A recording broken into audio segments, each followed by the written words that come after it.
उद्याच्या प्रजासत्ताक दिनासाठी कोणते मंत्री कुठे ध्वजारोहण करणार याची यादी जाहीर करण्यात आली आहे।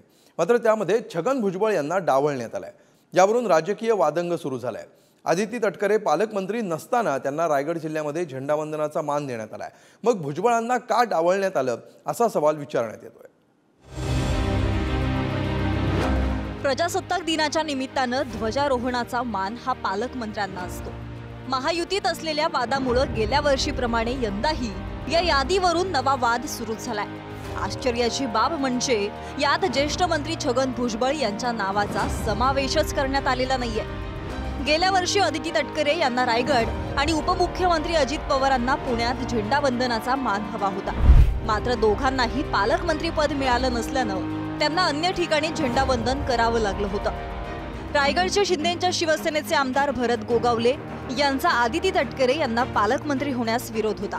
त्यामुळे जिल्हाधिकाऱ्यांच्या हस्ते झेंडावंदन पार पडलं। दादा भुसे यांचा नाशिकमध्ये छगन भुजबळ यांना झेंडावंदन करण्याला विरोध होता। हा वाद टाळण्यासाठी भुजबळ आणि आदिती तटकरे यांना वेगळे जिल्हे देण्यात आले होते। यावर्षी रायगडचे पालकमंत्री नसताना आदिती तटकरे यांना हा जिल्हा मिळालाय। मात्र भुजबळांना झेंडावंदन करण्यासाठी कोणताही जिल्हा मिळालेला नाहीये। देवेंद्र फडणवीस हे नागपूरमध्ये झेंडावंदन करणार आहेत। अजित पवार हे पुण्यामध्ये, दिलीपराव वळसे पाटील हे बुलढाणा, चंद्रकांत पाटील हे सोलापूर, दादा भुसे नाशिक, दीपक केसरकर ठाणे आणि आदिती तटकरे या रायगडमध्ये झेंडावंदन करणार आहेत। एकाही जिल्ह्याच्या प्रजासत्ताक समारंभात भुजबळांचा उल्लेख नसल्यानं नवा वाद सुरू झालाय। विरोधी पक्षनेते विजय वडेट्टीवार यांनी ट्विट करून यावर नापसंती व्यक्त केली आहे।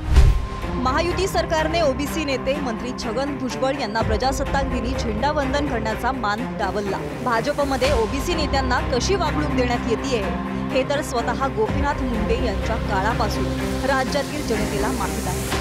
महायुती सरकारने भाजपच्या ओबीसी विरोधी विचारांचे अनुकरण केलंय। सरकारमध्ये ओबीसी नेत्यांचा किती मान आणि महत्त्व आहे यावरून दाखवून दिला।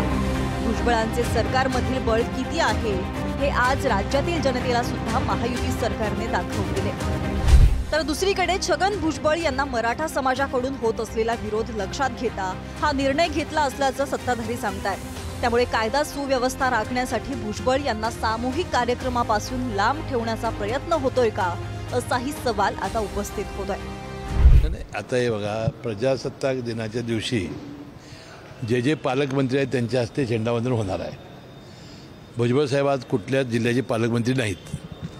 त्यांना जे जिल्हे राहिलेले आहेत की जिथं पालकमंत्री नाहीत आणि जिथं जिल्हाधिकारी करणार आहेत तिथं त्यांना विचारण्यात आलं असेल, कदाचित त्यांना ते गैरसोयीचं असेल म्हणून ते गेले नसतील।